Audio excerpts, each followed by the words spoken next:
There was a divine plan that Yahweh would present you and I, beautifully dressed, clothed in the image of Almighty Yahweh, faultless, restoring unbroken fellowship between Creator and creation. And there's a beautiful verse in Jude, verse 24, that says, "To him who is able to keep you from stumbling and to present you before his glorious presence without fault and with great joy." I wonder, how is this going to be achieved? I wonder if we could take a real practical look, just two steps. One, exchanging and changing our clothes so that we replicate the Messiah, his image, his character, his values. And then the second one is to renew our minds. So let's briefly look at the first one. The Apostle Paul paints a very vivid picture of moving into a new life with Messiah. And he describes it as trading. That's the act of exchanging one thing for another, which is darkness of night for the light of the day. Believers must throw off and put on new clothes. We must get dressed in appropriate outfit of the new day, which is to wear the armour of Yahweh. The act of changing our clothes happens so unconsciously, we don't even think about it. We get up, we change from our pyjamas and we put on our workwear, we come home, we change to loungewear, and if we go out again in the evening, we change again. These things we do automatically. And when we think about the life of Yeshua and some of the things that he actually did in one day, a raft of different things, ministering to people, feeding them. This is found in Matthew chapter 14.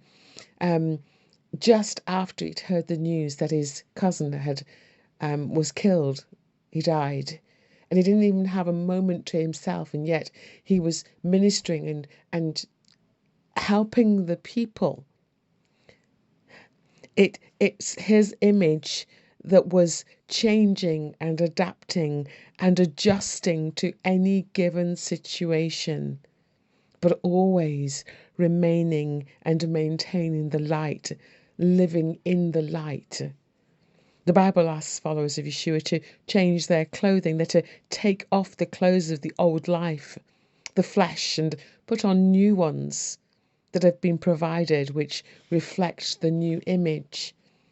And when we look at Colossians chapter 3, we are so encouraged in verses 7 to 9 to put off so many things, anger and malice and rage and slander. And then in verses 12 to 14, we're to put on new clothes, put off the old, put on new, compassion and kindness and humility. These are beautiful new clothes. They're for the future. They're for eternity. Whereas the things that we put off are of the past. They're old. They're no longer fit us. They're redundant. I ask you, what are you wearing? You see, if I put on love, then I have to put off unforgiveness. And one of the key things Yeshua speaks to his disciples, he says this, "By this shall all men know you are my disciples." How? If you have love for one another. This is the way people will know what we are wearing, feel, touch and experience. So let's just think briefly now about the second point, renewing our minds. Romans 12:2 says, "We're not to be conformed to the pattern of this world, but be transformed by the renewing of our minds." The restoration of Yeshua's image in us was part of that plan that Yeshua had in the beginning. It continues to unfold. And one of the key stages of part of that plan is baptism. I believe baptism is pivotal to the life of the believer, and it's essential that this is got right. When we think about Yeshua's baptism, The Bible tells us that three dramatic things happened. The heavens opened, and then the Spirit of Yahweh descended like a dove on Yeshua. And then the third thing that happened was this incredible voice that spoke out of this parted heavens. It was just a dramatic scene that unfolded that day when Yeshua got baptized. This is my son, whom I am well pleased. Galatians 3:27 says, "For all of you were baptized into Messiah, have clothed yourself with Messiah." A miracle transpires in the watery grave of baptism. We go down into the water as me, and we come up out of the water by faith as Messiah.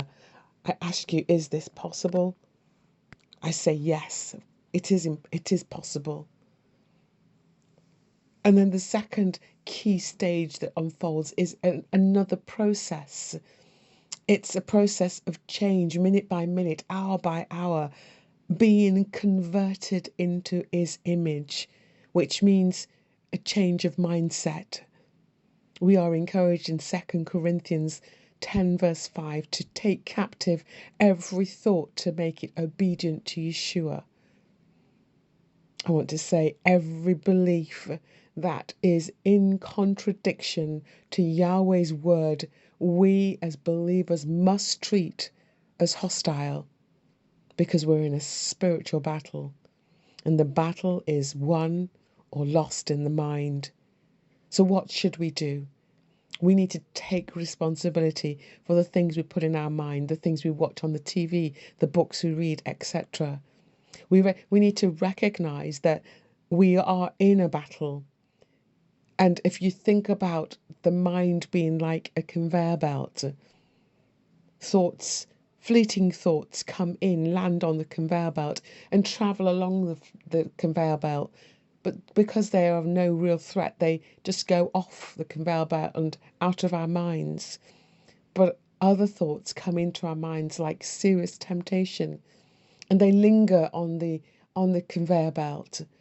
And if we're not careful, that temptation leads to action. And what that does, it instead of just lingering and departing, we are encouraged to resist the devil as Yeshua did. But if we don't resist, what tends to happen is that those thoughts drop off the conveyor belt into the heart. And we are encouraged in Proverbs to guard our hearts with all diligence. And then the third thing we need to do is to focus on the good things, the whatevers of Philippians chapter 4, verse 8. Those things that are lovely and holy and admirable and praiseworthy, according to the New International Version. Think on these things.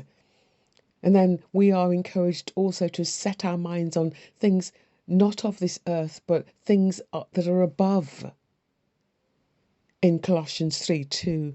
And then we are to use a really practical illustration of cultivating, nurturing a grateful heart, being thankful for things that happen to us, so that when something bad happens, we are grateful because Yahweh is in control. This process of change will help us to align our thoughts to his thoughts, and we will be changed into his image.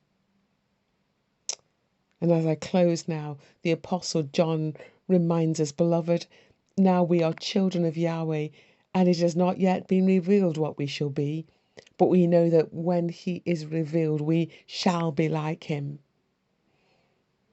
The 21st century Bishop B.F. Westcott says, I have been saved, that's in the past.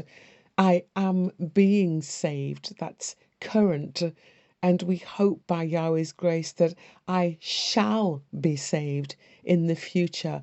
This is the process of transformation, always striving for more, to be like him, changed into his image. We are being transformed into his image with ever increasing glory. 2 Corinthians 3:18. Change from glory to glory, transformation into the image of Yeshua. What a glorious day that will be.